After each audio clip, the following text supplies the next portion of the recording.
முக்கிய செய்தி சென்னை அண்ணா அறிவாலயத்தில் திமுக தலைவர் மு.க.ஸ்டாலின் தலைமையில் நடைபெற்ற ஆலோசனை கூட்டத்தில் என்ன முடிவெடுத்தாலும் அதற்கு சட்டமன்ற உறுப்பினர்கள் கட்டுப்பட வேண்டும் என மு.க.ஸ்டாலின் தெரிவித்திருக்கிறார். திமுக எம்எல்ஏக்கள் கூட்டத்தில் அக்கட்சியின் தலைவர் மு.க.ஸ்டாலின் இதனை தெரிவித்ததாக தகவல் கிடைத்திருக்கிறது. கூடுதல் விவரங்களை செய்தியாளர் செலினா வழங்க கேட்கலாம். செலினா, இந்த கூட்டத்தில் எந்தெந்த விஷயங்கள் குறித்து பேசப்பட்டது, குறிப்பாக கூட்டணி குறித்து என்ன முடிவெடுக்கப்பட்டிருக்கிறது, அடுத்து வரக்கூடிய நாட்களில் என்ன மாதிரியான நடவடிக்கை எடுக்கலாம் என்று திமுக தலைவர் மு.க.ஸ்டாலின் தலைமையில் முடிவெடுக்கப்பட்டிருக்கிறது? விவரங்கள்.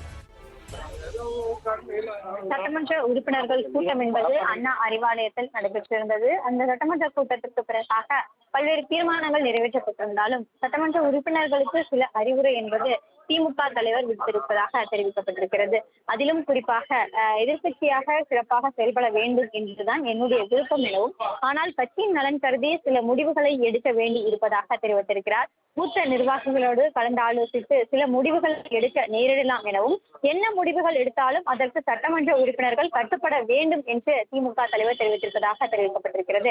மேலும் 10ஆம் தேதி வரை சட்டமன்ற உறுப்பினர்கள் சென்னையில் இருக்க வேண்டும் எனவும் திமுக தலைவர் உத்தரவிட்டிருப்பதாக கூறப்படுகிறது. ஏற்கனவே திமுக அதிமுக கூட்டணி வைக்க இந்த சட்டமன்றத்தை ஆட்சியை பிடிக்க வேண்டும் என்ற கருத்துக்கள் என்பது பல்வேறு தரப்பினர்கள் தெரிவித்து வரக்கூடிய நிலையில் இன்று காலை தெளிவாக திமுக தலைவர் அறிக்கை வெளியிட்டிருந்தார்.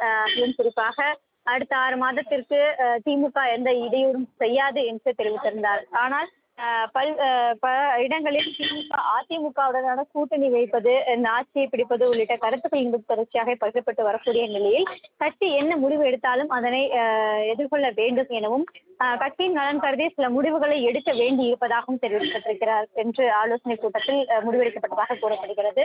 மூத்த நிர்வாகிகளோடு கலந்து ஆலோசித்து சில முடிவுகளை எடுக்க நேரிடலாம் எனவும், என்ன முடிவுகள் எடுத்தாலும் அதற்கு சட்டமன்ற உறுப்பினர்கள் கட்டுப்பட வேண்டும் எனவும், 10ஆம் தேதி வரை திமுக சட்டமன்ற உறுப்பினர் சென்னையில் இருக்க வேண்டும் என்றும் திமுக தலைவர் உத்தரவிட்டிருப்பதாக இந்த சட்டமன்ற உறுப்பினர்கள் கூட்டத்தின் வாயிலாக தெரிவிக்கப்பட்டிருக்கிறது. சில பல்வேறு அறிவுரைகளும் வழங்கப்பட்டிருக்கக்கூடிய நிலையில் இந்த ஆலோசனை கூட்டத்தில் திமுக தலைவர் இவ்வாறு சட்டமன்ற உறுப்பினர்களுக்கு கூறியிருப்பதாகவும் கூறப்படுகிறது.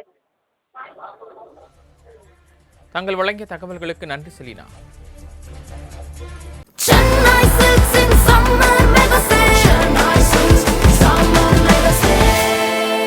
The Chennai Silks in Mega Summer Sale.